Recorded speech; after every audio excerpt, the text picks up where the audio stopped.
Pues buenas noches a todos. Muchas gracias por estar aquí en la sesión mensual del ciclo, el 14º ciclo de conferencias del Seminario de Historia Mexicana que organiza el Departamento de Humanidades, Artes y Culturas Extranjeras del Centro Universitario de los Lagos de la Universidad de Guadalajara.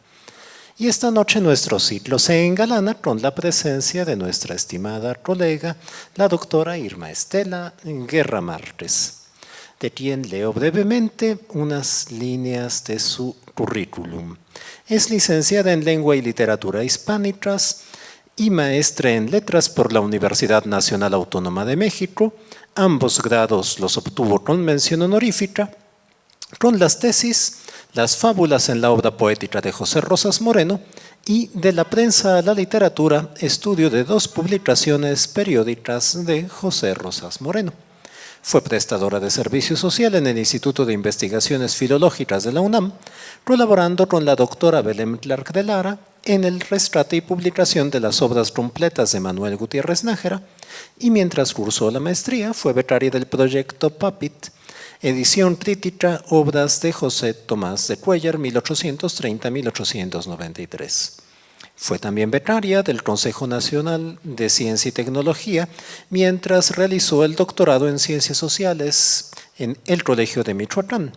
Obtuvo el grado con la tesis titulada Escritores de una ciudad encantada, el grupo literario laguense de 1903, cuya publicación en por lo menos 3 partes ha sido recomendada por el jurado dada la amplitud de su empresa de investigación.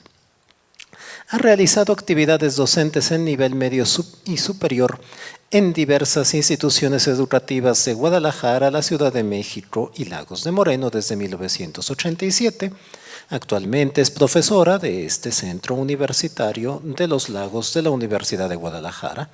En esta misma institución ocupó el cargo de jefa de la Unidad de Difusión Cultural de 2002 a 2003, jefa de la Biblioteca de 2003 a 2006 y responsable del Centro de Difusión para la Ciencia y el Arte Casa Serrano de 2009 a 2012, ese histórico antecedente de esta casa universitaria. En el año 1996 ganó los Juegos Florales de Lagos y en 2005 la Universidad de Guadalajara publicó su poemario Oficio de Ser. Ha publicado también diversos artículos en periódicos y revistas de divulgación y ha participado en varias obras colectivas. Entre sus trabajos más recientes cabe destacar en el libro Catolicismo y Sociedad 9 Miradas, que publicó en 2013 nuestra casa de estudios con Miguel Ángel Porrúa, el capítulo Del mundo católico al universo poético, la vanguardia secreta de Francisco González de León. Ese mismo año, una libreta en José Rosas Moreno, Ensayos Poéticos, publicado por la Secretaría de Cultura del Gobierno del Estado de Jalisco. En 2015, del silencioso claustro capuchino en la fundación del convento de capuchinas de Lagos 1751-1756, estudios, lecturas y documentos, también de nuestro sello editorial, y las ideas literarias de Agustín Rivera, en Agustín Rivera, Vida, Obra y Contextos, de 2016, también de nuestro centro universitario. Y esta noche nos presenta la conferencia Representaciones simbólicas en la obra de algunos escritores laguenses, y sin más le cedo el micrófono. Muchas gracias, David. Gracias por la presentación. Bueno, te agradezco la presentación y tu compañía en este evento, y también agradezco a la doctora Lina Mercedes Cruz Lira la invitación que me hizo para participar en este 14º ciclo, ahora sí que de este evento académico que me tocó ver nacer en la Casa Serrano y participar también en el primero. Ahora, bueno, pues se le ha dado mucha continuidad gracias al cuidado de la doctora Lina. No está aquí presente, pero pues yo le agradezco mucho. Después se lo haré llegar el agradecimiento, y sobre todo les agradezco a ustedes, a todos ustedes, su presencia, y bueno, porque me van a permitir compartir algunas reflexiones sobre el proyecto de investigación que realicé, que desarrollé durante algunos años. Ahora pues me voy a enfocar en algo que pues yo siento como que es uno de los temas más novedosos alrededor de un grupo de escritores laguenses. Ya les iré explicando poco a poquito. Bueno, ya mi compañero les dije, ustedes ya saben el nombre de la conferencia, mi compañero lo repitió, David, el doctor David Carvajal, que voy a hablar de las representaciones simbólicas. Y bueno, antes de entrar así en materia, me gustaría ofrecer algunas reflexiones sobre lo que es un símbolo, y pues que pues es una palabra que puede tener diferentes acepciones,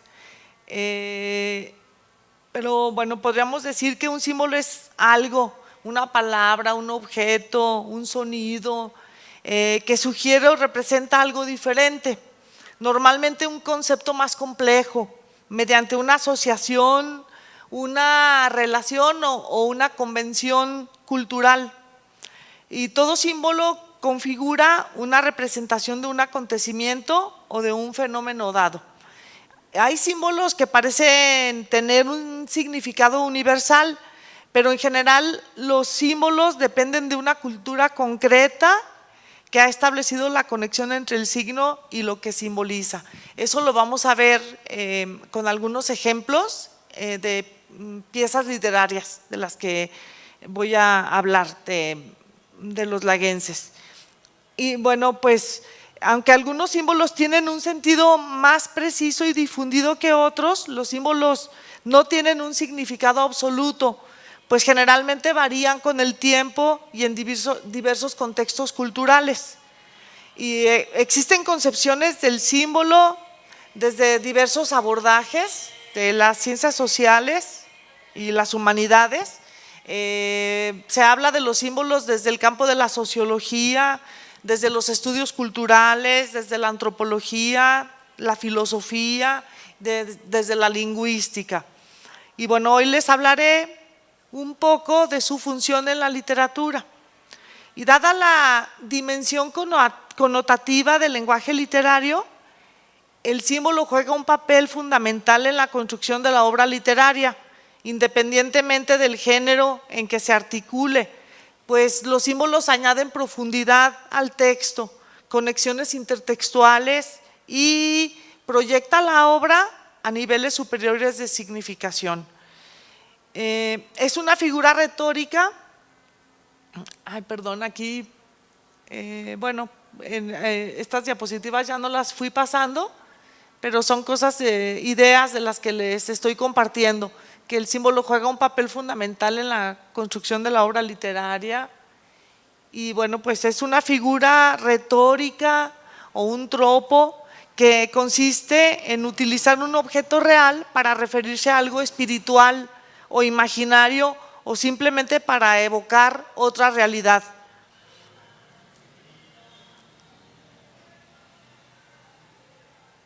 Los números, sí, ya. A través de los símbolos, la literatura logra comunicar ideas, sentimientos e ilusiones. El lenguaje literario tiene más carga emotiva que el lenguaje cotidiano y produce sugestiones de color, de luz, sonido y todas estas manifestaciones pueden ser sentidas y vividas a través de los símbolos, y esa evocación afectiva varía de lector a lector y de autor a autor también, los usan de diferente manera. Y bueno, es innegable que el símbolo logra despertar muchas de esas sensaciones, pero no es así para muchos lectores, desgraciadamente. Y según ha explicado el filósofo mexicano Mauricio Beuchot, ahora es el tiempo en que se han caído los símbolos y están rotos, ya no iluminan, ya no nos guían. Muchas personas no pueden reflexionar frente al lenguaje simbólico de cualquier tipo. Para el filósofo de la hermenéutica Paul Ricoeur, La primera tarea hermenéutica es interpretar la propia vida, otorgando significado a los símbolos que la rodean y sin olvidar que la existencia humana está inscrita en una historicidad que forma parte de una tradición en el tiempo. Nos colocamos así en una reminiscencia existencial. Lo que me sucede no tiene que ver únicamente conmigo, sino con lo que ha vivido la humanidad a lo largo del tiempo. Y sí, eso lo vamos a ver en las piezas literarias que les voy a presentar. La confrontación de sus ideas con el psicoanálisis, o sea, de las ideas de Paul Ricoeur, le llevó a percibir los problemas que plantea la interpretación del símbolo, fundamento de lo que él llama el conflicto de las interpretaciones. Las teorías hermenéuticas están separadas y son opuestas, pero la reflexión requiere que así sea. La oposición entre la fenomenología de la religión y la interpretación psicoanalítica de la religión, por ejemplo, es necesaria porque nos lleva a una comprensión más profunda del fenómeno religioso y de los símbolos culturales que nos constituyen. Por regla general, la interpretación se enfrenta a significaciones con sentido múltiple o multívoco, a las que Ricoeur denomina simbólicas. El mundo simbólico se compone de significaciones compartidas y solo puede llegar a comprenderse a través del lenguaje, es decir, de la interpretación de los signos, de obras y de textos en los cuales las culturas se han inscrito. Al comprender el mundo simbólico del texto sujeto a interpretación, lograremos superar el alejamiento entre la época cultural en la cual se inserta y nuestro propio mundo. Entonces necesitamos colocarnos en todo el mundo simbólico que se manejaba o que estaba vigente en la época en donde se ubica la obra literaria que deseamos interpretar. Los símbolos tienen un valor semántico y también un valor exploratorio, pues confieren una universalidad, una temporalidad y un alcance ontológico. Las expresiones simbólicas parten de un significado literal, pero también apuntan hacia un significado existencial al que podemos acceder si nos remitimos al mundo cultural en el que se elaboraron. Bueno, aquí coloqué estas tres imágenes que pues son simbólicas, nos presentan diferentes símbolos que pertenecen a diferentes épocas. Bueno, aquel es el grito de Edvard Munch, que es de finales del siglo XIX, y el Guernica de Picasso, y bueno, una pintura rupestre que también pues es muy simbólica. Para comprender el sentido profundo de todos los símbolos y mitos en general, no debemos dejar que la imagen que presentan se evapore en meras abstracciones conceptuales. Algunos símbolos culturales están perdiendo fuerza, ya se los había dicho, ya lo había señalado, cité a Mauricio Beuchot, están perdiendo fuerza por la distancia con nuestra vida cotidiana. Pero si entramos al mundo dentro del cual surgieron, podemos acceder a su verdadero significado, ya que la expresión imaginativa suele preceder a la etapa conceptual. La interpretación de los símbolos es una tarea muy difícil, ya que están envueltos en una especie de nube misteriosa que algunas veces los hace incomprensibles. Esto se debe no a lo que significan, sino a lo que representan. No basta, por tanto, comprender su significado literal.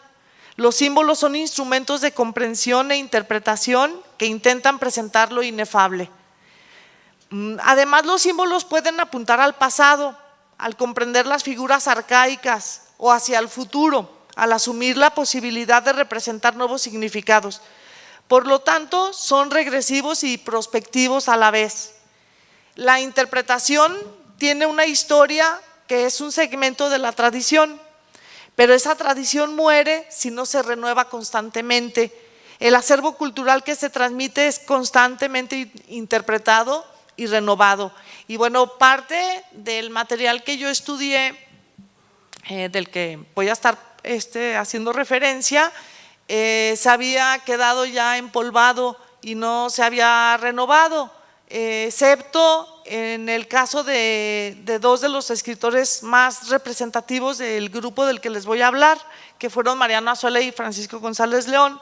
Entonces, pues sí era necesario estudiar ese grupo ya desde este momento y pues irnos a su mundo para ver qué nos dicen y qué podíamos encontrar en ellos.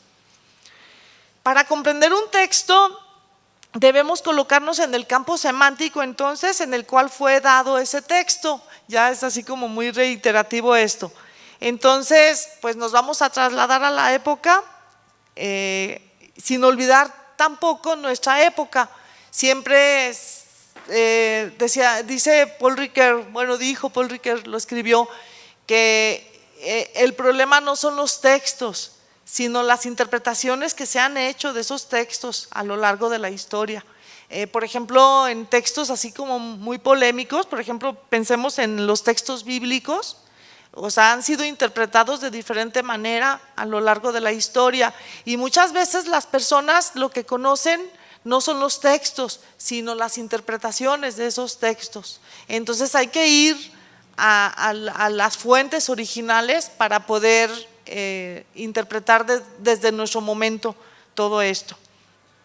Y bueno, pues eso fue, bueno, hay que conocer, para poderlos interpretar, hay que conocer la tradición y todas las interpretaciones, y eso fue lo que hice con la obra de algunos escritores laguenses, que como ya les voy a ir explicando. A través del mundo simbólico que el lenguaje ofrece, se puede comprender al otro. Yo puedo comprender al otro porque mediante el lenguaje puedo tomar su lugar. La función alegórica del lenguaje, es decir, la posibilidad de decir una cosa diciendo otra diferente, nos enfrenta al problema que Ricoeur denomina sentido múltiple de una expresión que solamente puede recuperarse a través de los textos completos, entendiendo que además de que el texto es una secuencia de estructuras lingüísticas, contiene una organización o conexión interna.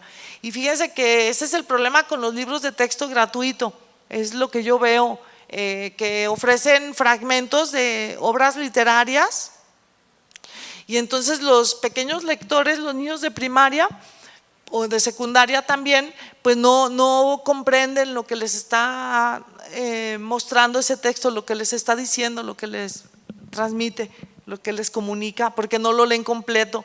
Entonces, pues son errores que se han cometido en la enseñanza de la literatura, no solamente en nuestro país, en otros países también. Entonces hay que leer los textos completos. Los niños se quedan con la idea aburrida de Pedro Páramo porque leyeron un fragmento.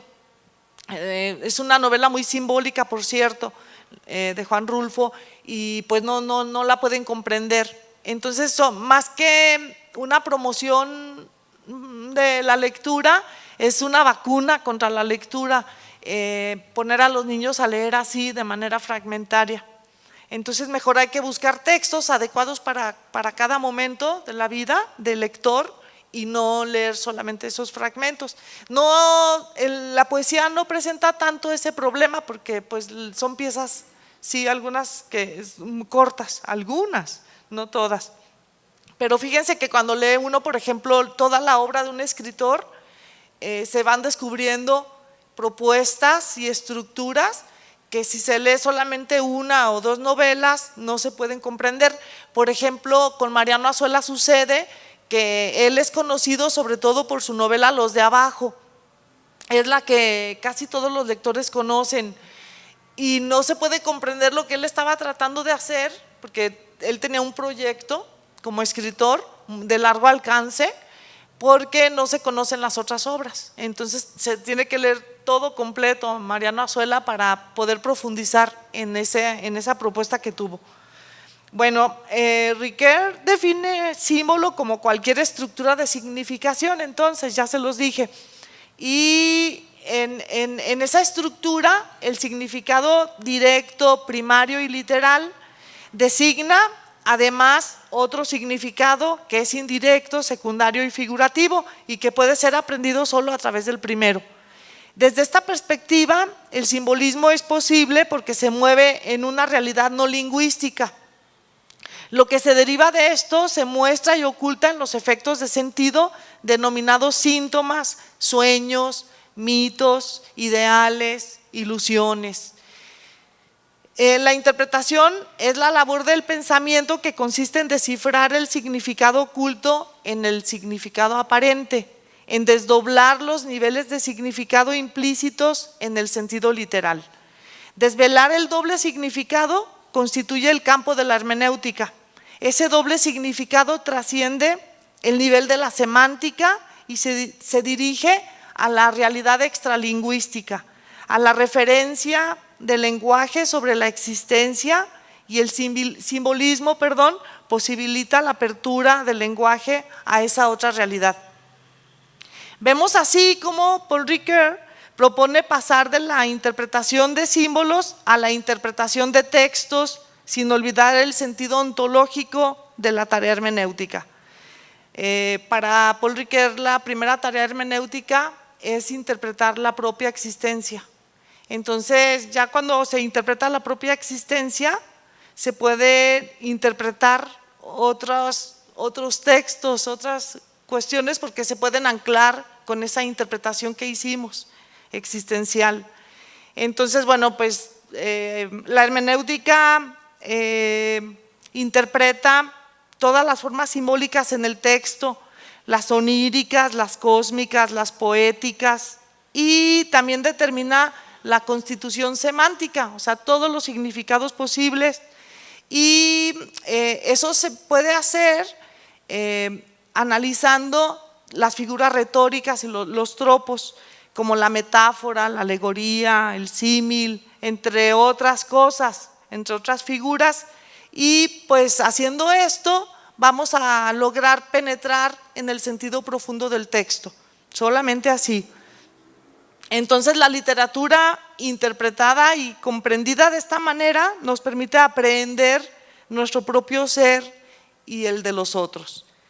Y bueno, pues yo les voy a platicar algo que está anotado en la introducción de la tesis donde presenté este trabajo de investigación, donde explico que siempre, o sea, estamos acostumbrados a escuchar que, o sea, crecemos con la idea de que México es un país, es un mosaico cultural. Siempre se dice eso, todos lo hemos escuchado.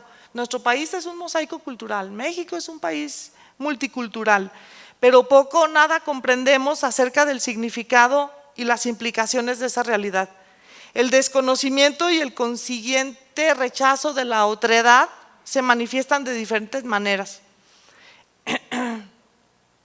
de muy diversas maneras. Bueno, aquí en esta diapositiva anoté un epígrafe de Hugo Gutiérrez Vega, nuestro poeta laguense, aunque nació en Guadalajara, con una litografía de Lagos que realizó John Phillips en 1848, y dice: en los pueblos pequeños y las ciudades de provincia crecen las palabras constructoras de un mundo poético que late también en la capital. En los dos ámbitos conviven las memorias de lo cálido y pequeño con el desasosiego propio de las sociedades contradictorias. Vean ahí, hablando de este mosaico cultural, o sea, ni siquiera los que viven en la capital reconocen a los que viven fuera de la capital, a la gran Cuautitlán, que dicen después de México todo es Cuautitlán. Sí, ajá. Imagínense, ya no hablemos de otras realidades, otras formas de vida y de vivir, formas de vida, sí. Bueno, entonces, cuando realicé mis estudios de literatura mexicana, me di cuenta del rechazo abierto de la comunidad académica hacia escritores y manifestaciones literarias que han florecido a lo largo de nuestra historia fuera de ese centro cultural hegemónico que es la Ciudad de México. Y hay una relación conflictiva entre el centro y la periferia que no logra superarse del todo. El hecho de vivir en una ciudad de provincia me permitió percibir ese problema y me llevó a investigar sobre escritores y movimientos literarios que surgieron en ese ámbito en diferentes periodos. Comencé mi investigación, bueno, ya cuando me presentó David lo mencionó, hace mucho tiempo con José Rosas Moreno, y a lo largo de varios años he podido investigar sobre otros escritores y también sobre algunos temas relacionados con la historia de esta ciudad.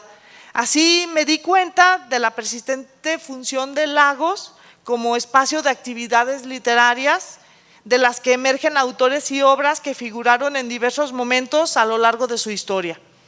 Al desarrollar mi proyecto de investigación para presentar mi tesis doctoral, centré mi atención en un grupo literario que se formó en Lagos en la primera década del siglo XX.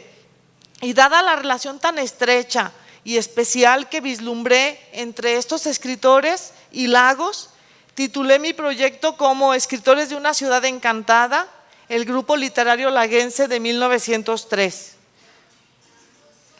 La nómina de los miembros más activos de este grupo fue muy pequeña y no aparecieron todos en esta foto que les estoy presentando. Y bueno, conseguí una fotografía de una de las escritoras, nada más.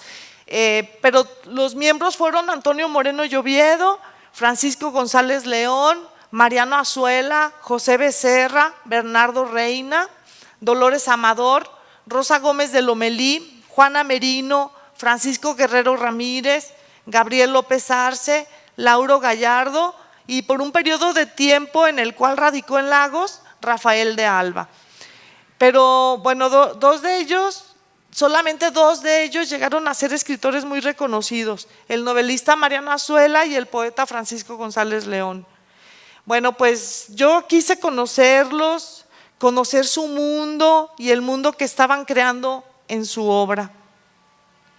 Y poco a poco fui reconstruyendo la galería de personajes de estos hombres de letras, tomando las cosas del pasado en relación con ellos y los elementos históricos manifiestos en su obra. Traté de establecer su posición social, cómo veían el mundo desde Lagos, cómo actuaban, por qué buscaron el ejercicio de la letra y cuál fue el protagonismo que tuvieron. También comencé a observar la relación de su vida con los problemas de su entorno, con las causas que pelearon, con los temas que recrearon. Cuando elaboré el proyecto ya contaba con algún material bibliográfico que muy pronto resultó insuficiente. Era absurdo pretender estudiar al grupo literario sin analizar sus publicaciones colectivas y las obras individuales de cada escritor. Algunos de esos textos son piezas bibliográficas raras, de muy difícil o imposible localización. Sí, la verdad fue muy difícil, me llevó muchos años encontrar algunas de estas piezas. Comencé el rastreo bibliográfico y hemerográfico en repositorios de la Ciudad de México, Guadalajara, Aguascalientes, San Luis Potosí, Guanajuato, Monterrey, Querétaro y San Luis Potosí. Incluso encontré algo de este material en la colección Benson en San Antonio y David me puso en contacto con una persona que me iba a ayudar a digitalizar ese material, pero como de pronto lo encontré también en México, ya no fue necesario. En el extranjero sí se encuentran algunas de estas cosas. Bueno, después de esta intensa búsqueda, localicé los 4 tomos de la antología del grupo que se tituló Ocios Literarios y 12 de los 13 volúmenes de la Biblioteca de Autores Laguenses. Aún me faltaba material, por lo que no abandoné la búsqueda ni dejé de revisar y estudiar las publicaciones periódicas que consideré importantes en relación con mi tema. Un poco después encontré las revistas Notas y Letras, Páginas Literarias y Calendas. La circulación de textos en la prensa permite trazar circuitos de comunicación regionales e interregionales, con el fin de establecer el campo cultural y de discusión en el que se inscriben tanto las prácticas escriturales como las actividades no específicamente textuales, pero sí culturales del grupo de escritores laguenses. Por ejemplo, sus lecturas privadas o públicas, reuniones, discusiones, participación en la vida social y política de un momento concreto. Pues ya después encontré, cuando estudié todo este material, encontré cómo participaron en las polémicas que se establecieron en México a principios del siglo XX sobre modernismo y decadentismo, que pues estaban desarrollando en la Ciudad de México y en Guadalajara y en otros puntos también, pero más en la Ciudad de México. O sea, fueron polémicas muy importantes que sí están registradas en la historia de la literatura nacional. Entonces, pues también tratando de buscar algo sobre las actividades políticas que desarrollaron aquí en su terruño, revisé algún tipo de material resguardado en el Archivo Histórico de Lagos de Moreno, revisé las actas de Cabildo de 1886 a 1915, documentos catalogados en el ramo de educación y boletines publicados por esta institución. Gracias a esos documentos obtuve información relacionada con el Liceo del Padre Guerra, institución en la que recibieron la formación básica todos los escritores agrupados, y también sobre su participación en la política local. Sí, fueron regidores, Mariano Azuela, Bernardo Reina, Moreno y Oviedo. Moreno y Oviedo fue juez de distrito. También Bernardo Reina fue jefe político de Lagos. Participaron como secretarios del ayuntamiento, por ejemplo, José Becerra. Entonces, pues así pude conocer un poquito más toda su vida. Y revisé también algunos epistolarios, memorias y notas críticas inmediatas. Llegó a mis manos un manuscrito de Antonio Moreno y Oviedo, así como por arte de magia, casi, cuando menos lo esperaba. Y ahí encontré muchas cuestiones interesantes. Algo de lo que encontré también es lo que más adelante les voy a mostrar, un fragmento. Y también pues encontré hasta el epistolario de Gustavo Amadero, por ejemplo, porque vivió algunos años aquí en Lagos, y también pues me pude dar cuenta de su participación en la política local y de cómo era amigo de los intelectuales locales y se reunían en la tienda que se llamaba La Fuente, que hacía las veces de cantina. Nada más que ya no digo cantina así desde el inicio, porque una vez una señora me regañó aquí en Lagos y me dijo: no era cantina, mi abuelo iba ahí todos los días. Y dije: ay, perdón. Entonces ya mejor digo, era tienda, pero era cantina. Entonces…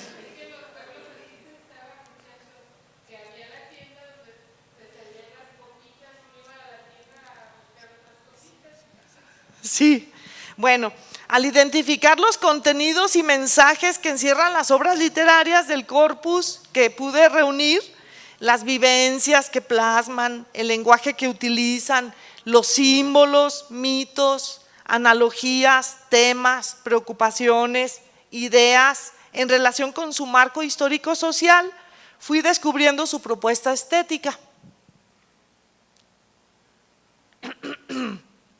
En la provincia y con su provincia, estos escritores construyeron su universo poético. Era el espacio temporal de la infancia y adolescencia, espacio que estaba en la memoria e identificaban con la atmósfera que les rodeaba. El estudio de una pequeña ciudad en este tipo de textos aporta una visión particularmente interesante. Los escritores laguenses, amaban a su tierruca, y la contemplación de su paisaje urbano y natural los deleitaba, pero también veían el retrato de la vida provinciana como ambiente frustrado de las mejores aspiraciones. Entonces era un poquito, se confrontaban estas dos apreciaciones. Al analizar su obra y leer sus comentarios publicados en revistas, me di cuenta de la postura que adoptaron, ya se los dije, ante las discusiones decadentista, antidecadentista, y sobre las dualidades provincia-capital también, que se discutieron mucho en ese tiempo. Como que ya se está también estudiando ese tema en otros lugares en Europa y en otras partes también se discutía. Bueno, y me di cuenta de las particularidades que adoptó el modernismo dentro del conjunto de la obra de estos escritores. Entonces se trata de otro modernismo que quedó totalmente marginado en la historiografía literaria nacional. Ese grupo comenzó a reunirse a partir de la convocatoria del mecenas Antonio Moreno y Oviedo para organizar los primeros Juegos Florales de Lagos en 1903. Aquí anoté una parte de la aclaración de los primeros socios literarios de 1905, dice: y en anónima sociedad, sin estatutos ni presidencia, sin ujier ni campanilla, se congregaron periódicamente en cenáculo caldeado por la fraternidad y el entusiasmo para cambiar estéticas impresiones.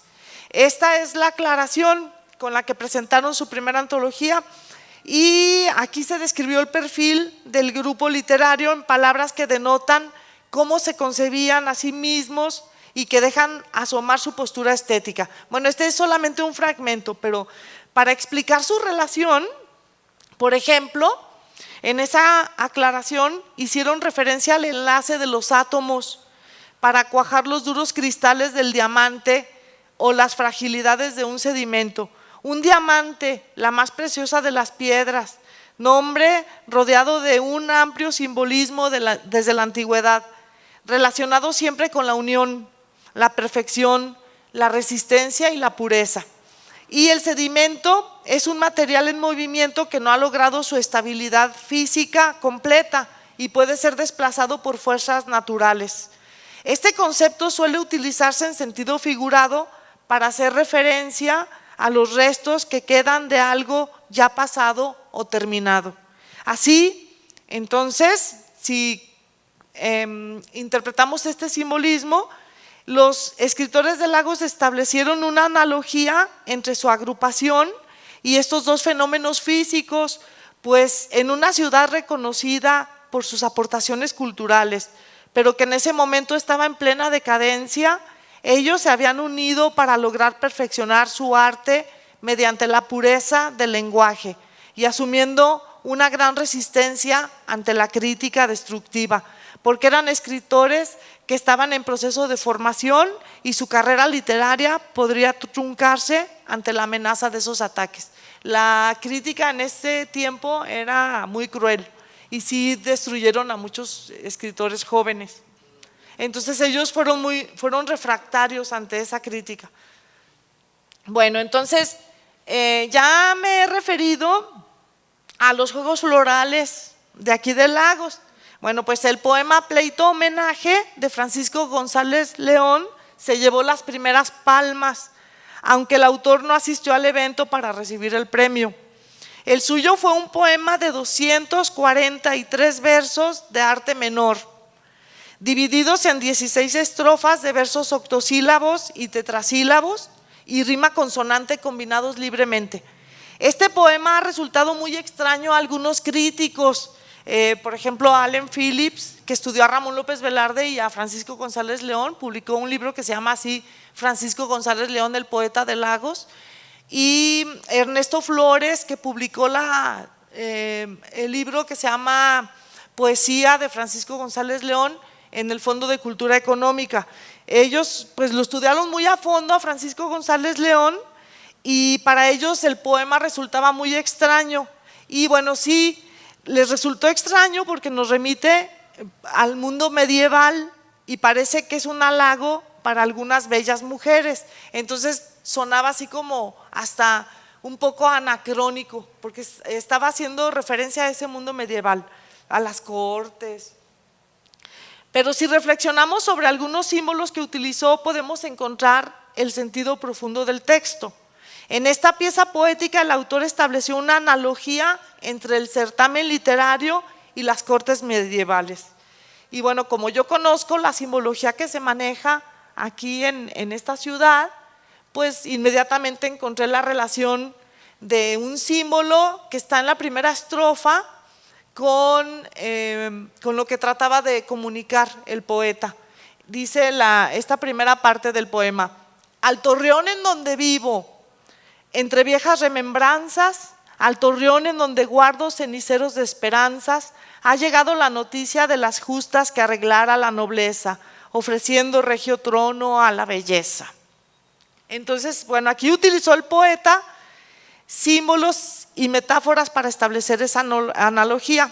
A Lagos, cuyo símbolo es un torreón por su función como ciudad defensiva, está en el escudo de armas, donde se vive del recuerdo del pasado, o sea, de las remembranzas, donde se conserva la esperanza de alcanzar un futuro mejor, ceniceros de esperanza.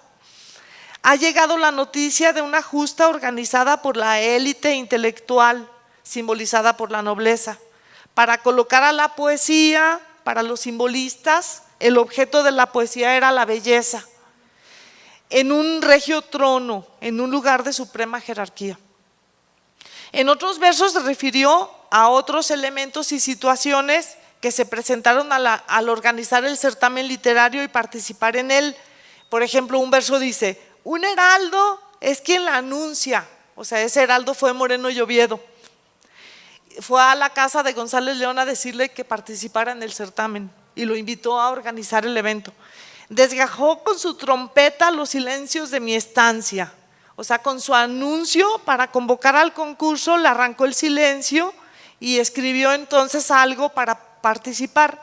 Mas su paso por mi tétrica mansión ha encendidome el deseo de lidiar en el torneo de la próxima función. Fue a su casa a invitarlo y bueno, él se entusiasmó para lidiar en el torneo. Soy un pobre hijosdalgo. Esa palabra nos remite a una tradición de que la gente de aquí de Lagos se sentían así, hijosdalgos, de gerifalte y de galgo que soportan su blasón corona de segundón. El segundón es el que utilizó como seudónimo, porque él se asumía como un hombre de pueblo que para sobresalir en su actividad tenía que hacer un gran esfuerzo y todo lo había obtenido por méritos propios, no por herencia, como se acostumbraba en otras familias de aquí. Entonces envió el trabajo al certamen con ese seudónimo y al hacerlo tomó la decisión de rendir homenaje a la poesía. En otro fragmento dice: mal papel haré en las fiestas, careciendo de donaire y faltándome el empuje, pero me ciñe el acero, la palabra que empeñara alarmante caballero de rendir pleito homenaje y de lidiar con fiereza por la gracia y la belleza. Suponía que haría un mal papel porque carecía de gracia y empuje, pero era versátil y tenía la capacidad del uso de la palabra para rendir homenaje y competir con furia por la poesía. Entonces, bueno, construyó otras metáforas para referirse a la poesía. Por ejemplo, le llamó en otras partes del poema, que es muy extenso, la reina del cosmos, es decir, la reina de todo lo que existe, la señora de las lamas, la reina de lo que se instala en el fondo. Construyó imágenes poéticas sobre la función de la poesía. Ella al mundo da el amor y el mundo es su trovador. Enumeró distintas realidades en donde puede surgir colocando a las bellas artes como fuente de poesía.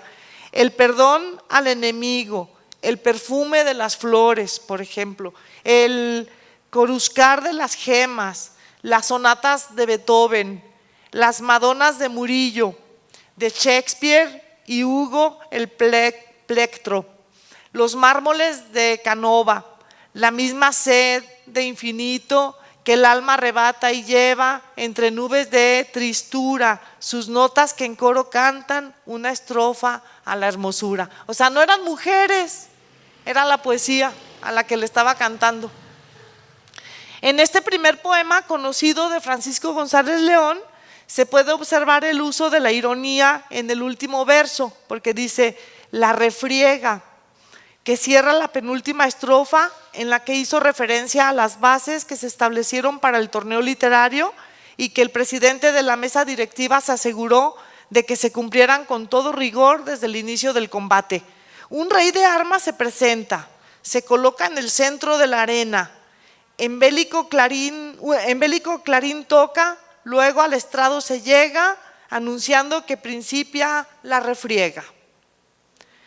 Y bueno, pues la última estrofa del poema es el envío, que sirve de cláusula para cerrar el poema y lo dirige a alguien para rendir homenaje. En este caso, el poeta rindió homenaje a la poesía escrita en su terruño.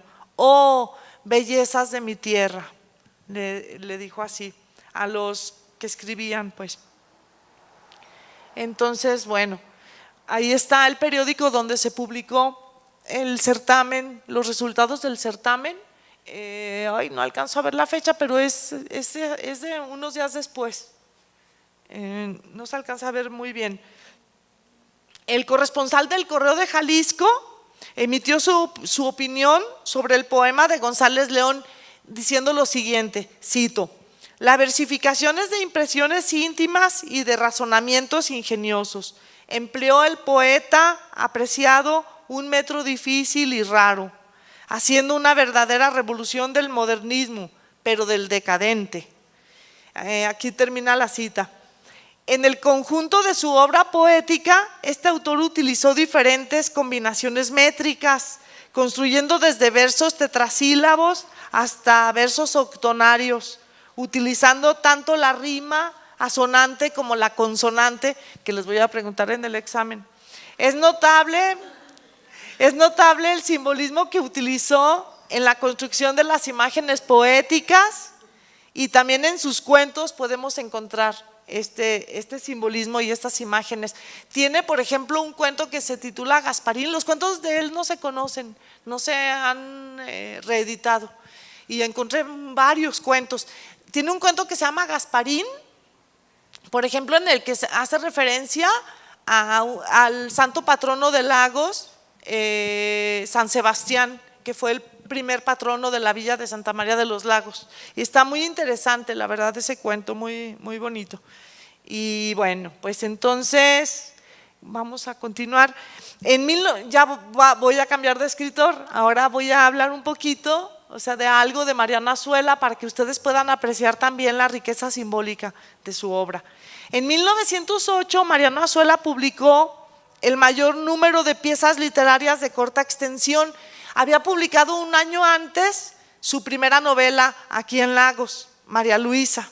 Y bueno, ya había participado en los Juegos Florales y obtuvo un diploma con un cuento que se tituló De mi tierra. Y también participó con un texto que escribió sobre Agustín de Iturbide, pero con ese texto no obtuvo premio. Entonces sí había escrito ya, y ya también había participado en los socios literarios de 1905 y en los socios de 1907, pero bueno, en 1908 fue en el año que más publicó estas piezas cortas. Se trata de una serie de cuadros descriptivos, algunos poéticos y otros narrativos, y de algunos textos críticos también. Además, ese mismo año publicó su novela Los fracasados. Esa no la publicó en Lagos, la publicó en la Ciudad de México. Bueno, los cuadros titulados Alma Mater y Brochazos son ejercicios de prosa poética plenos de sensaciones, impresiones y sentimientos relacionados con la madre tierra. En el primero, de forma metafórica, o sea, en Alma Mater. Yo bien sé, les voy a leer un fragmento. Yo bien sé que tus crepúsculos y tus auroras son llantos y sonrisas de mujer. Y en el segundo, de forma más directa, la fecunda madre está cansada, la madre tierra duerme. En Alma Mater, Azuela utilizó 3 referencias que son muy significativas, ya que marcan diferentes estaciones del año: invierno, otoño y primavera, y sugieren ciertas influencias literarias. La primera es un indicio de su filiación modernista. Voy a leer otro fragmentocito. Cuando diciembre ha empolvado tu peluca, te me antojas una princesita de Guató. ¿Pronuncié bien? Sí. Ahí está la princesita. Es la que está allá en la parte de atrás. Guató. que se empeña en ser muy seria. Otra dice: si el otoño ha regado de oro tus cabellos, eres más arrogante que una cabecita de Reynolds. Ahí están las cabecitas de ángeles de Reynolds. Y la tercera dice: si mayo ha encendido su lampadario de esmeralda, me recuerdas a la espléndida Ninon que cantó Solá. Entonces, bueno, esto es muy interesante porque pues no podía faltar una referencia a su admirado Solá en los cantos a Ninon, que fueron publicados en 1864. Es una colección de cuentos con los que Emilio Solá inició su carrera, ¿sí? Y esta referencia confirma la afiliación de Azuela hacia ese escritor francés y también estuvo muy relacionado con Balzac. Sobre el significado simbólico de Ninon, Julio Paredes Castro, un investigador, explicó lo siguiente que me parece muy interesante, cito: Ninon es una criatura femenina invitada por Solá, especie de musa y amante ideal ficticia, representación de la región de Provence, territorio de una tranquilidad bucólica donde transcurrieron los años de juventud del escritor y escribió sus primeros versos de corte romántico. El autor afirmaba entonces que cada vez que escuchaba en su memoria los ecos de Provence, en la voz y la imagen de Ninon, no podía resistirle a enviarle una respuesta por medio de unos relatos breves y sencillos. A pesar de ser un lugar donde conoció también la penuria económica, esa región seguiría siendo para Solá a lo largo de los años la geografía sentimental que contrastaba con la dura realidad de París y que más adelante plasmó en sus novelas con incuestionable crudeza. Esto es muy parecido a lo que sentía y quería expresar Mariano Azuela. Él hizo lo mismo con Lagos. Lagos fue para Mariano Azuela su geografía sentimental y la representó de esta manera en esta y en otras piezas literarias. Bueno, ahora bien, en ambos poemas en prosa se observan varias marcas temporales cuya carga simbólica nos permite comprender mejor el sentido de estos textos. Se trata de los momentos del día, la aurora, el mediodía y el crepúsculo, y las estaciones del año que ya había mencionado, el invierno y el otoño, que envuelven los sentimientos expresados y los coloca en un fondo paisajístico que representa tonalidades emocionales. El mediodía ocupa un lugar central en ambos poemas. En Alma Mater dice, cito: pláceme la hora del mediodía, porque es la hora silenciosa. Termina. Y luego dice más adelante, amo al mediodía. O después, al mediodía tu hermosura tiene aires de solemnidad. Y en brochazos dice, la madre tierra duerme en el silencio sagrado del mediodía. Es en este momento del día, o sea en el mediodía, cuando al igual que en una noche de invierno, en un concierto de piano, se encendió una luz interior que le permitió ver a Azuela su yo interno. Cito, cuando entrecerrados los ojos vi en el fondo de mis pupilas otros ojos que me estaban viendo. Y ya termina la cita. Otro cuadro fue tomado de su novela Los fracasados, que publicaría ese mismo año y bueno, de ahí su título, se titula Fragmento.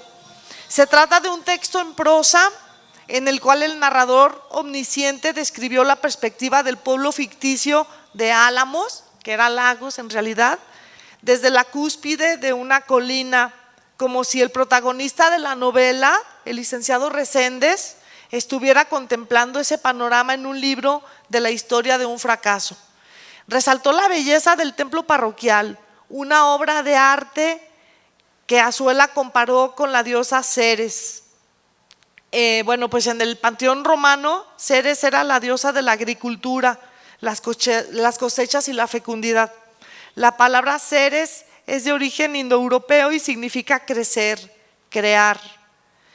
Entonces la diosa Ceres se representa habitualmente como una mujer y comparó a la parroquia con esa diosa, con sus torres esbeltas y su cúpula soberbia.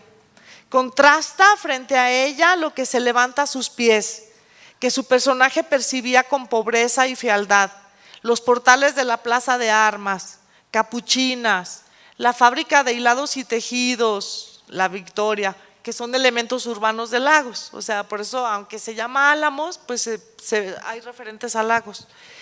Pero su pluma no se limitó a describir la fisonomía material de la ciudad, sino que también observó a los pies del templo parroquial un hormigueo de pasioncillas y de intrigas y de odio y de envidias. La soberbia de mano con el envilecimiento.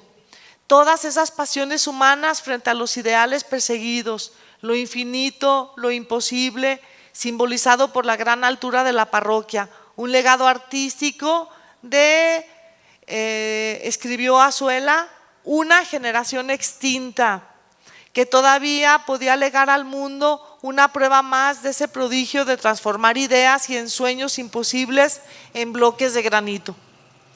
Los últimos 2 párrafos no forman parte del cuerpo de la novela, sino que el autor los agregó para completar el texto y publicarlo de forma independiente. En ellos describió la fusión del complejo parroquial, acompasado por las campanas y el órgano, con la ciudad, la perfecta armonía que se logra al observar esta obra de arte en medio de la ciudad blanca. En los 3 cuadros anteriores, el valor poético de las obras predominó sobre la intención de contar. Y algo muy importante, al desarrollar esa técnica, Mariano Azuela elevó el ambiente natural y urbano, o sea, Lagos y la provincia en general, a una categoría estética, pues el paisaje simbolizaba sus sentimientos. En esos mismos años, algo similar hacían sus amigos laguenses de la Asociación Literaria, y también lo hacían un grupo de escritores europeos, españoles, belgas, italianos, de los que al final les voy a hablar.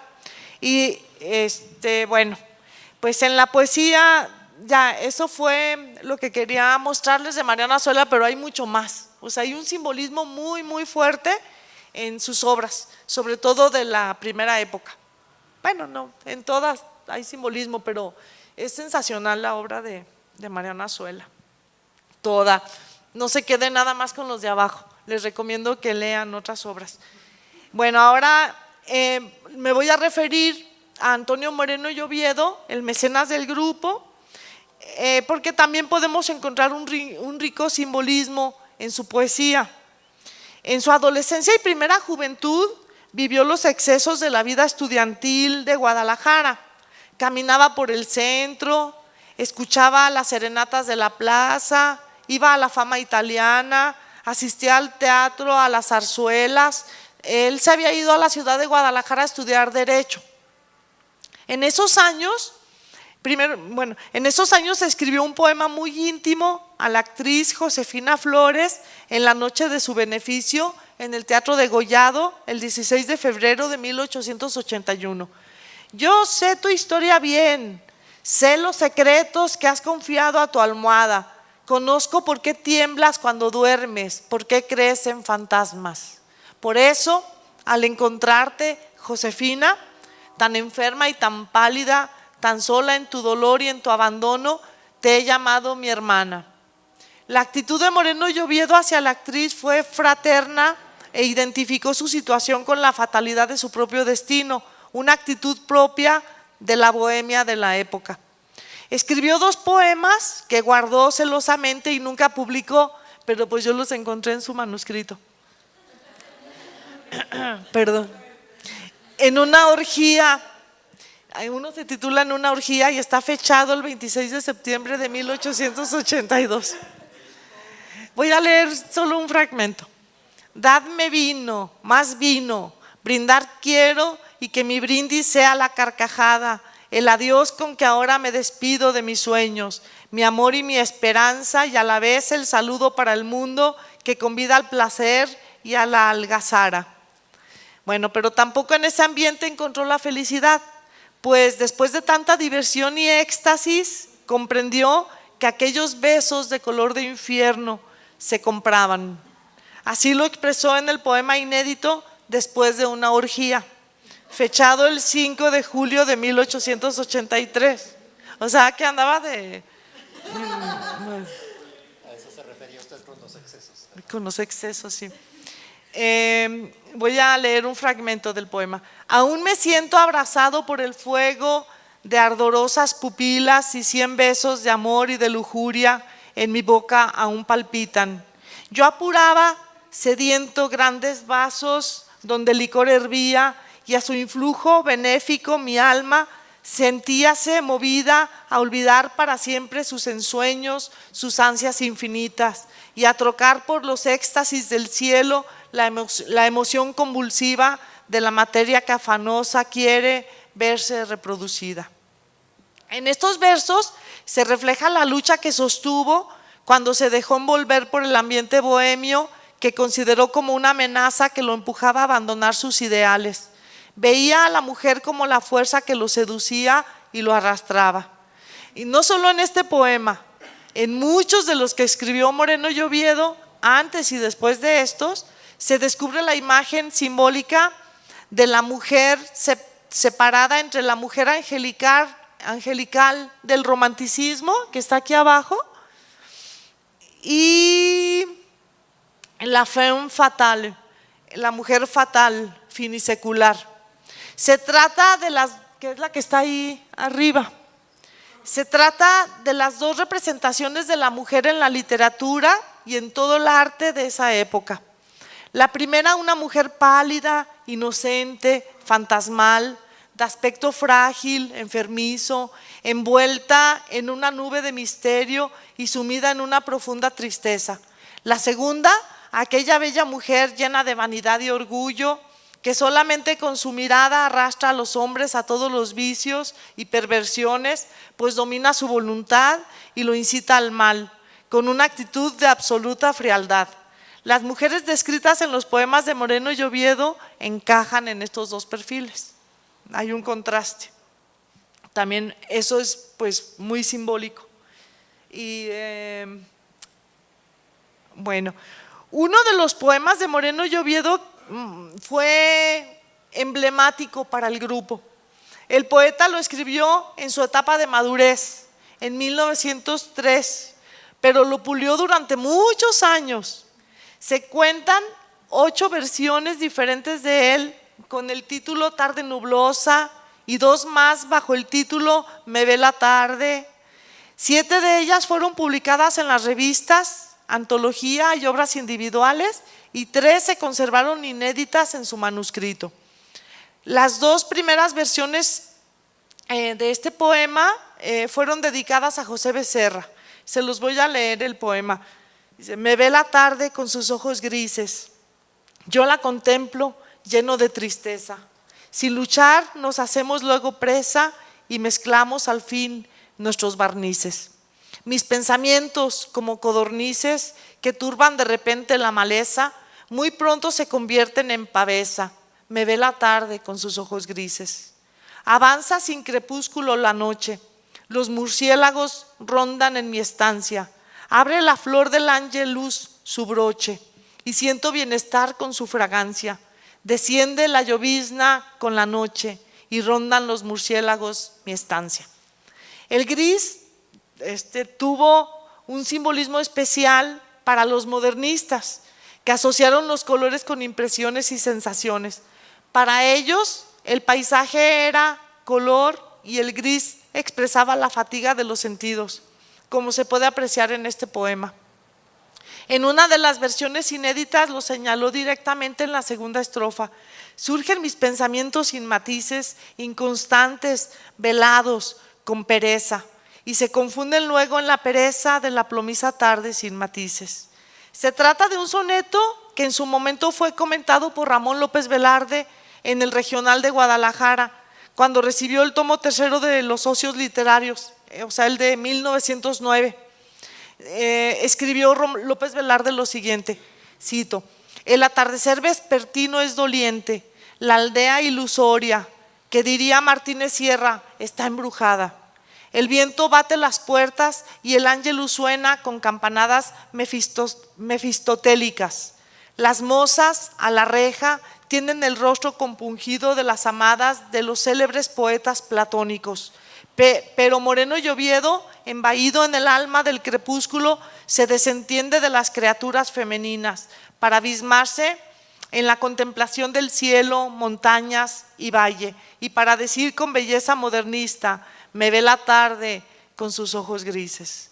Moreno y Oviedo afianza su técnica y afina su espíritu. Aquí termina el comentario de López Velarde, que pues la verdad desarrolló una obra crítica muy importante en esos años. Él leyó la 7ª versión del poema y como conocía la obra de Moreno y Oviedo, descubrió que en esta etapa dejó de centrarse tanto en la mujer y abandonó el erotismo de su etapa inicial para volcarse sobre sí mismo y el paisaje. Y bueno, pues ahora les voy a hablar de una cuestión simbólica que la manejó el grupo en general, y no solamente el grupo laguense. Se unieron escritores de otros lugares, ahorita se los voy a explicar. Bueno, entonces en la provincia y con su provincia estos escritores construyeron su universo poético, como ya se los había mencionado, y todo esto se proyectó en las diversas modalidades genéricas que cultivaron. Hubo poetas, sobre todo la mayor parte de ellos fue poeta, escribieron cuentos. Mariana Azuela, cuento y novel, fue el único novelista, Mariana Azuela. 2 mujeres escribieron cuentos, una de ellas cuentos muy bien escritos, la verdad. Y bueno, pues en todos se ve toda esta filiación y esta unión que tienen, esta relación que tienen con su espacio. Esta corriente estética, que la de la literatura de provincia, que tiene en Ramón López Velarde su más reconocido representante, criticará la vida de la gran ciudad y reivindicará la vida en la ciudad pequeña, esa que no ha padecido los efectos de la industrialización ni de la urbanización moderna.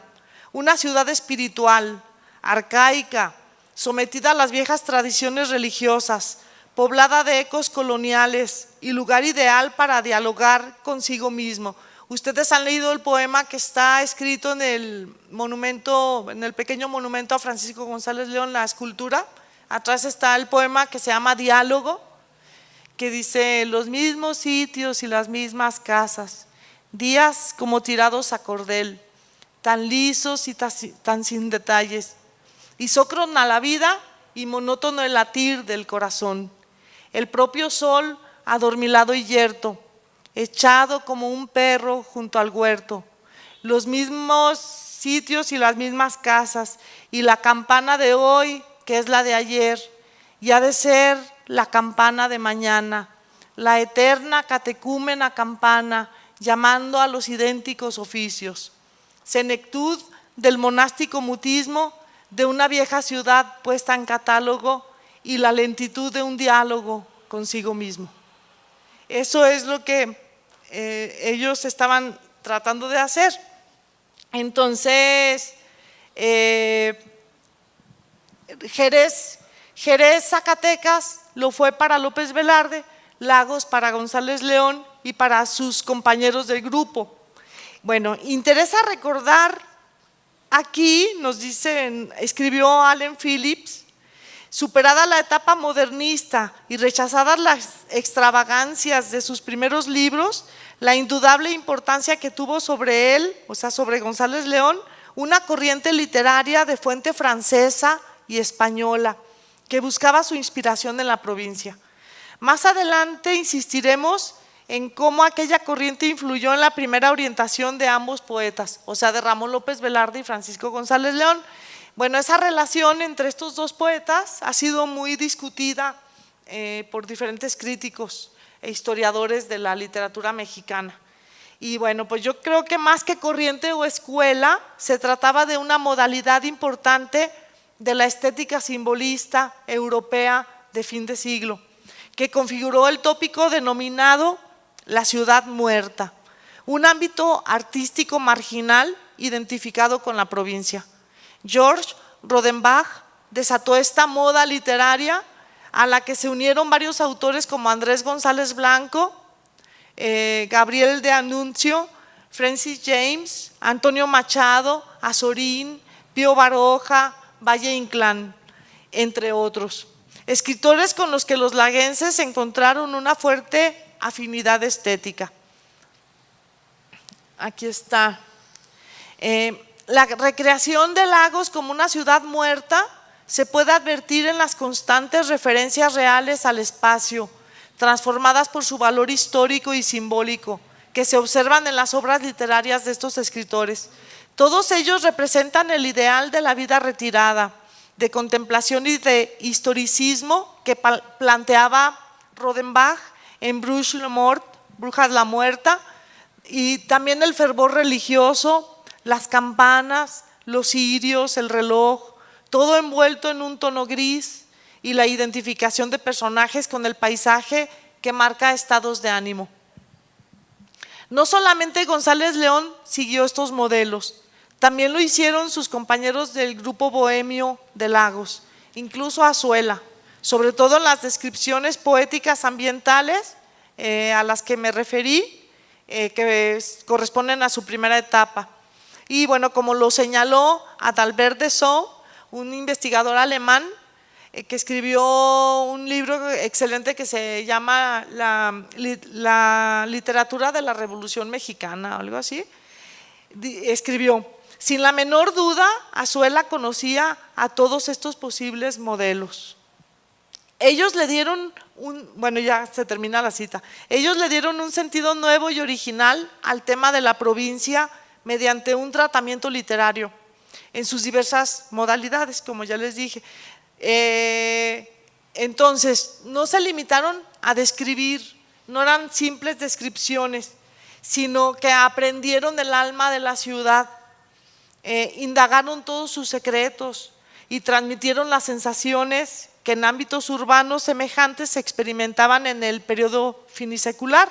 O sea, ellos encontraron un paralelismo asombroso entre sus vivencias, o sea, su propia existencia, y la de los escritores europeos que estaban haciendo lo mismo. Entonces, a esa corriente estética se inscribieron, y también no solamente a esa, sino también a una corriente del modernismo que iba hacia el alma de las cosas.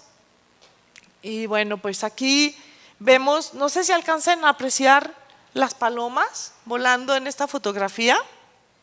Me encanta esta fotografía. Y vean qué relación tiene con el poema. ¿Alguien me puede ayudar a leerlo? Yo misma lo leo. Bueno, yo misma lo leo. Se llama Ciudad Encantada. De ahí tomé parte del título de mi trabajo de investigación. Al sonar el esquilón, se escaparon del gran cubo de la torre las palomas que allí tienen su reunión. Invisible alguna cuerda voltijea la campana, lenta, lenta. Y es tan alta la alta torre, y es el vuelo tan de rondas vagarosas, que en lo azul del tardo cielo las palomas más parecen mariposas. La ciudad callada y sola, la tibieza del ambiente, lo apocado de lo arcano, y esta especie de cansancio que es acaso como el alma silenciosa de esta tarde de verano. Todo es mudo y todo es viejo. El espíritu se amedrenta y se anonada. En las calles y en las plazas, tal no hay nadie, tal no hay nada, que la ciudad se parece a una ciudad encantada. Entonces, por eso, fíjense, ciudad encantada, ciudad muerta. El otro día Brenda Padilla presentó avances de su tesis, que ya está por concluir, sobre Carlos González Peña, otro escritor laguense, contemporáneo, pero que no formó parte del grupo, y también se refería a Lagos, decían que Lagos era una ciudad muerta.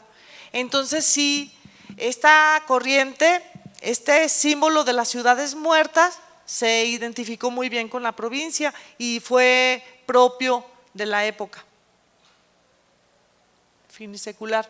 Entonces, bueno, pues todo lo que les he platicado así a muy grandes rasgos me permitió resumir, encontrar y precisar detalladamente las confluencias estéticas de estos escritores, que tienen que ver muchísimo con el simbolismo. Bueno, la primera sería que experimentaban con formas modernas. La segunda, que despojaban a la poesía de su ropaje exterior para llegar a la poesía pura, la de las sensaciones. La tercera, que trataban de descubrir el alma de las cosas mediante las sensaciones y las percepciones del espacio. Fíjense, el espacio se identificaba con sus emociones de manera así muy fuerte. La cuarta confluencia, el simbolismo era utilizado como recurso expresivo por estos escritores laguenses. La quinta, el mundo simbólico relacionado con el ambiente religioso presente en sus obras, muy presente, no fue ajeno al modernismo, únicamente tomó un nuevo sentido. Francisco Guerrero Ramírez, otro de los escritores, usó mucho el simbolismo religioso. Sexta, regresaban al terruño mediante la evocación del paisaje local que amaban entrañablemente. 7, idealizaban el paisaje, pero sus vivencias los llevaron a conocer el ambiente político y social enfermizo de la provincia. 8, usaban un lenguaje sencillo y aprovechaban la lengua popular. Mariano Azuela fue uno de los primeros novelistas hispanoamericanos que lo hizo. 9, usaban la ironía, esto y el anterior seguramente por influencia de Agustín Rivera, que fue pues muy importante para ellos. 10, la honradez literaria y la buena fe eran las normas morales que regían su ejercicio como escritores, pues para ellos la misión del escritor era rescatar la encarcelada verdad, que yo seguramente también por influencia de Agustín Rivera llegaron a esto. 11, mostraban una actitud refractaria ante la crítica. Y 12, sufrieron las consecuencias de la oposición de la capital contra la provincia. Al final se fueron, hubo una diáspora. En 1914 se fueron casi todos. El único que permaneció en Lagos hasta su muerte fue Francisco González León. Por cierto, Ramón López Velarde le llamó el ermitaño de Lagos, porque se quedó aquí. El mismo López Velarde también se había ido ya a la Ciudad de México. 13, siguieron los postulados de la estética de las ciudades muertas o ciudades dormidas. 14, tenían una visión histórica de lo propio y sobre el tiempo vivido. 15, construyeron dos héroes, un héroe patrio que fue Pedro Moreno, se unieron a Agustín Rivera para hacerlo, y un héroe intelectual que fue el doctor y sacerdote Agustín Rivera y San Román. Él era una figura, era amigo de todos ellos, tenían mucha relación. Iban a su casa, en su biblioteca él tenía las revistas de Lagos y algunos socios literarios, hablaba de ellos, fue compadre de Bernardo Reina, padrino de Bernardo Reina y luego compadre. Muy amigo del papá de Dolores Amador, fue tío político de Mariano Azuela, porque Mariano Azuela se casó con su sobrina Carmen Rivera. Entonces se relacionaron así hasta familiarmente con él, pero intelectualmente sí estaban muy relacionados. Y bueno, pues con esto termino. Espero no haberlos cansado, porque creo que fue un poquito extenso.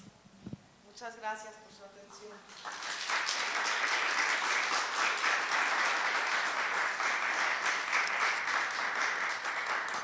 Bueno, pues ante todo no podemos sino decir, sino expresar un cordial agradecimiento, doctora, por esta amplia conferencia tan notoria por esa elegante prosa que caracteriza a nuestra estimada colega, esa elegante prosa combinada con, como habrán podido ver jóvenes, con una erudición incansable y hasta reveladora de las intimidades de esos escritores, que ahora literalmente la maestra Irma ya los conoce hasta en lo más íntimo de su vida.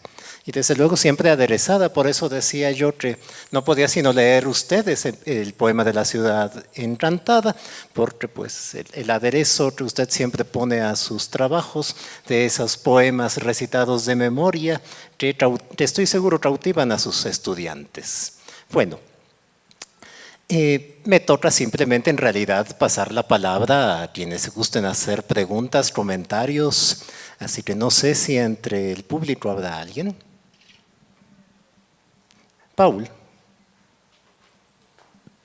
Perdón, pero no tenemos más micrófonos. Ya te va a tocar ayudar, Reina. Hola maestra, muchas felicidades. Como usted bien sabe, ahorita ahí lo que si bien es joven podríamos considerar una generación de poetas laguenses que aunque joven ya digamos que ha generado una serie de publicaciones, ya algunos de sus integrantes han publicado, han viajado a otras ciudades. Y respecto a esta generación de oro, digamos, de los autores laguenses, me gustaría preguntarle si usted encuentra, porque además algunos de esos autores contemporáneos que le estoy citando pues han sido sus alumnos, me gustaría preguntarle, usted los ha leído, si encuentra alguna impronta, alguna herencia de estos autores que se vea reflejada pues en la obra de autores contemporáneos jóvenes como son los poetas que le menciono. Nomás recuerda un título y te voy a decir cuál. Provincia de provincias.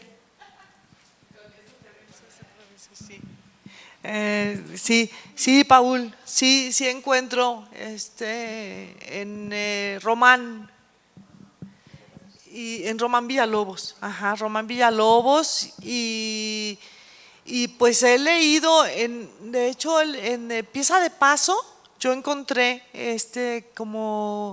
así como muchos destellos de todo esto, ya o sea, corresponden a la época actual, pero sí siento que existe.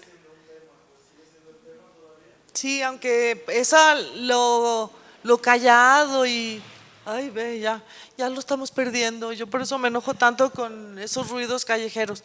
Pero, pues, bueno, la verdad, como que todavía hay momentos del día en que puedes vivir así, puedes sentir todavía todo esto que sintieron estos escritores. Y seguramente todos ustedes lo han vivido alguna vez, alguna sensación así como de pueblo fantasma o algo así, y que invita a la reflexión y todo, y yo siento como que sí, y como que es una preocupación en varios de tus compañeros, de tus amigos, estar pensando en este espacio, así como que sí está presente. También en Ada tiene un poema sobre la ciudad que dije, ay, qué curioso, a ver si no les pasa como a mí cuando estaba en el taller que iniciaba el taller de que se llamaba Tinta Nueva, el anterior al Tlacuache, que me dijo Dante Alejandro Velázquez, ya no estés leyendo tanto a Francisco González León, y la verdad sentí mucha pena porque nunca lo había leído y no me atreví a decirle que nunca lo había leído, entonces, ay, no, ya no lo voy a leer. No, bueno, no le dije. No le dije así, pero no le dije que no lo había leído, pero él pensaba que las cosas que yo escribía, o sea, que yo tenía influencia de él, y no, pues yo pienso más bien que son vivencias compartidas. Así como les pasó a los escritores laguenses con los escritores al leerlos, los de allá del otro lado del océano, yo creo que así nos pasa también a las diferentes generaciones, compartimos vivencias. Sí, nos atreveríamos casi a decir que Tal vez todavía no había usted leído a González León. ¿No era la influencia de González León, era la influencia de Lagos? Vale. No sé si hay otra pregunta, comentario, jóvenes. Reina.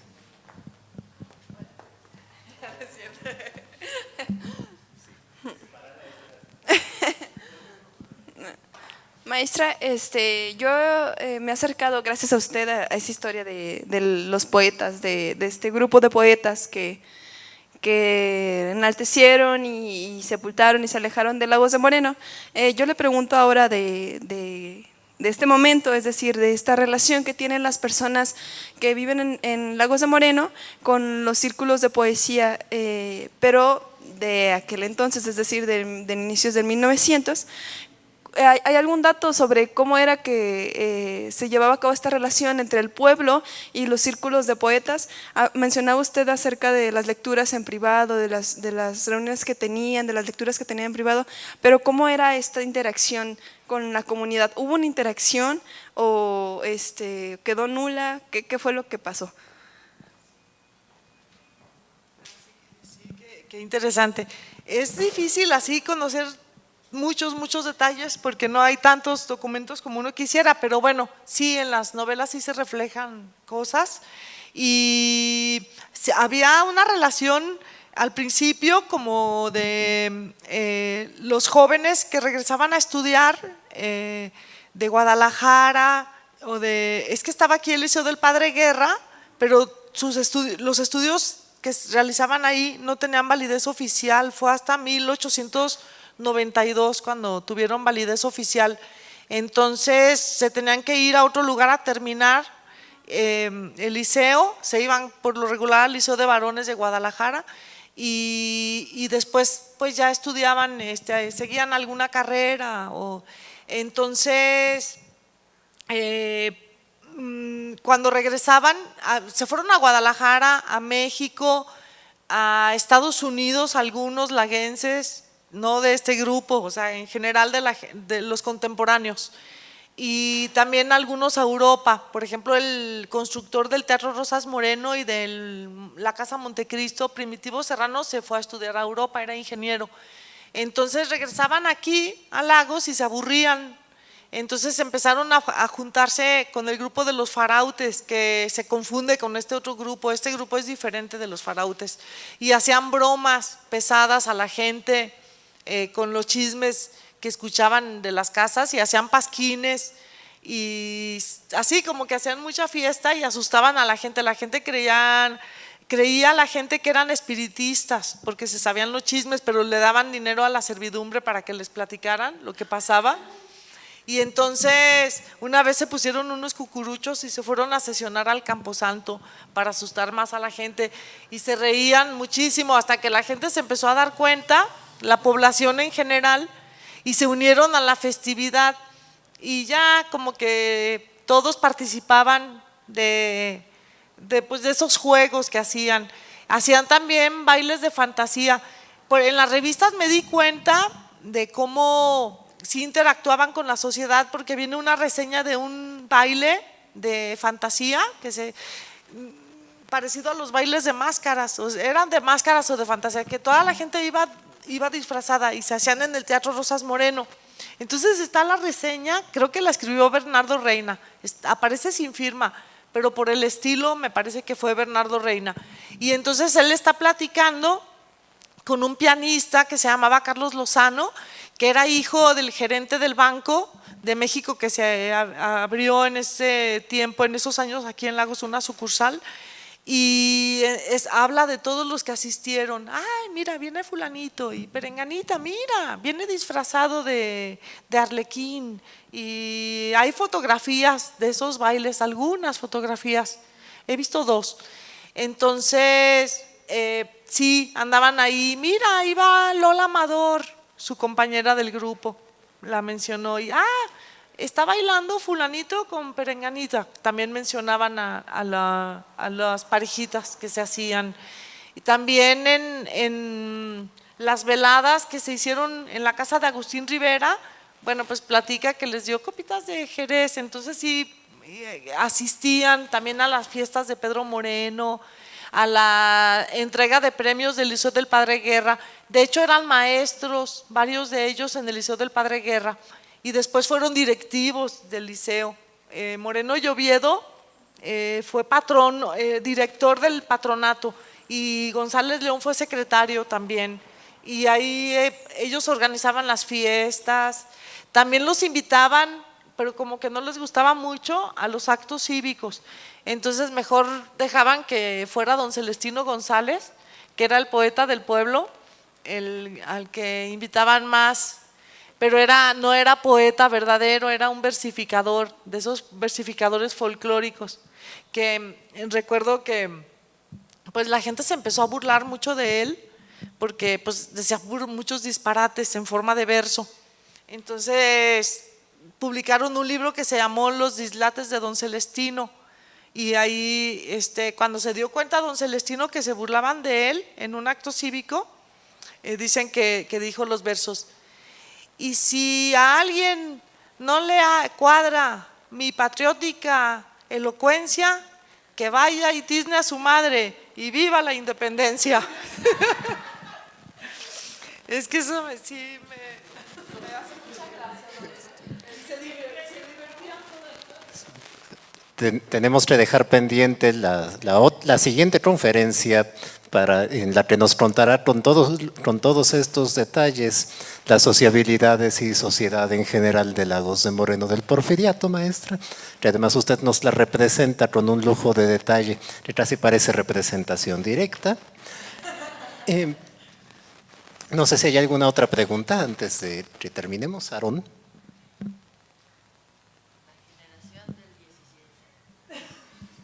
Hola maestra, buenas noches.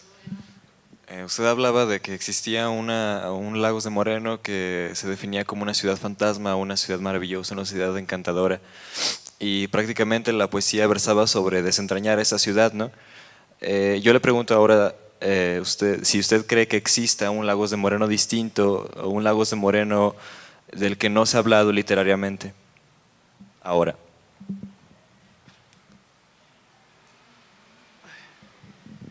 Pues sí, yo creo que sí. Hay mucha marginación. Por ejemplo, de 1994, cuando el levantamiento del EZLN, escribí un reportaje que le puse pobreza extrema, solo en Chiapas, y me fui a las orillas del lago, y encontré mucha pobreza extrema. Ajá, y también violencia, diferentes manifestaciones de violencia ya desde antes de la guerra contra el narco. Tampoco de eso se habla. Bueno, Mariano Azuela sí refleja un poco de todo ese mundo en las novelas, sobre todo en Mala Hierba. Mariano Azuela sí fue muy crítico con la sociedad. De hecho, con él sí se enojaron muchas familias. De hecho, no han leído sus novelas porque todavía siguen enojados.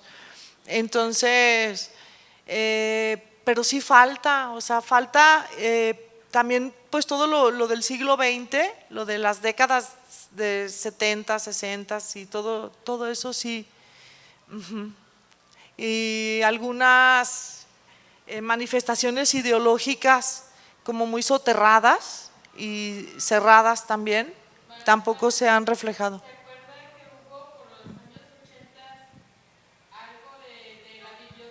Permítame, porque como nos graban. Algo de la biblioteca, que hubo un presidente municipal que afectó la biblioteca.